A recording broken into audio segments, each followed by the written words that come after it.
Hili po, magandang buhay po. Welcome po sa VPN ang Bayan Team Oriel.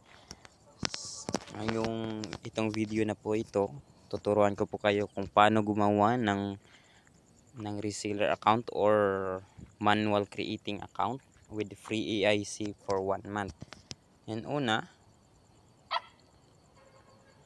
open po natin yung VPN panel po natin. Tapos, click po natin ito. Sign in po tayo.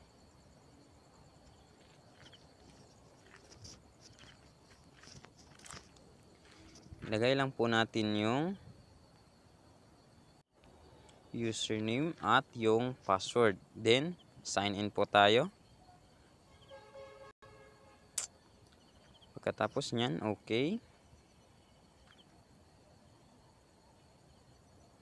Tapos, usual. Punta po tayo dito. Click natin yan. Hanapin natin yung all users. Tapos, ito po, itong kulay blue na po ito, yan po yung i-click nyo po pag manual na po yung gagawin natin na account. Ayun. Lagay nyo dito, kahit ano lang.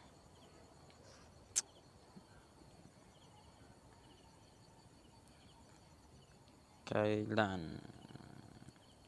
Ito basta mag-green na okay na po yan. Username po natin.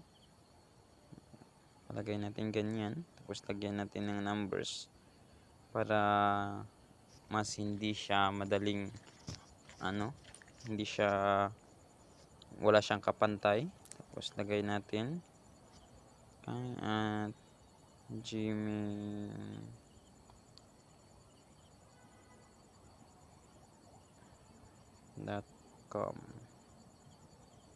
Yun. Tapos lagay natin dito palagi private. Kasi private lang yung maka-access sa panel natin.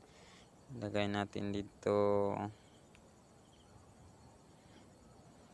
Kailangan yung username at saka password po ninyo, username po ninyo ay pantay. Malalaman nyo po yan pag, ayun, nagkulay green na po siya.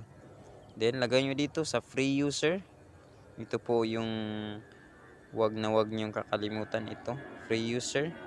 Lagay po natin dyan. Reseller. Sa akin kasi, mayroon admin ako kasi kaya may sub-admin. Reseller, sub-reseller at free user. Yung free user, client lang po yan. Yung sub-reseller, yun, pag reseller ka lang. Pero pag admin ka, dito ka lagay. Ito po yung i-click nyo po. Ito, reseller. Tapos, submit nyo po.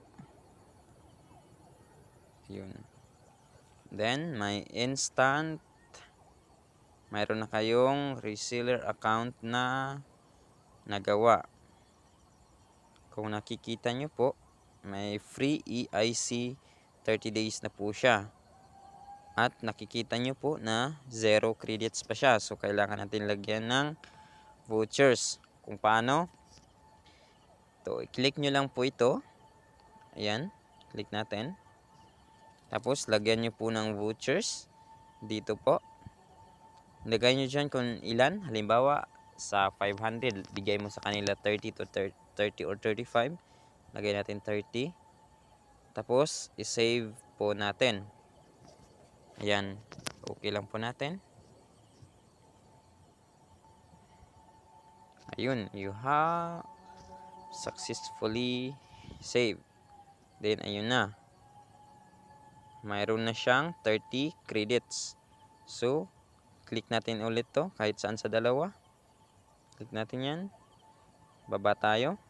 Ayun. Nakikita na natin may 30 na siya na vouchers. Yun po yung magagamit po niya. So, ngayon, lalagyan na naman natin siya ng private account. Kasi mayroon siyang private account, diba? Free private account para maka-access po siya. Kaya dito, click natin to. Tapos, lagay natin dyan. 3 kasi private. Tapos, dito, lagay natin private. Okay? Lagay natin 3. Tapos, dito, private. Then, save lang po natin. Okay. Then, save. Ayun. Mayroon ka ng 30 days na private account na nagawa. Click natin to. Check natin. Ayun. Mayroon na siyang 30 days na account at 30 na vouchers.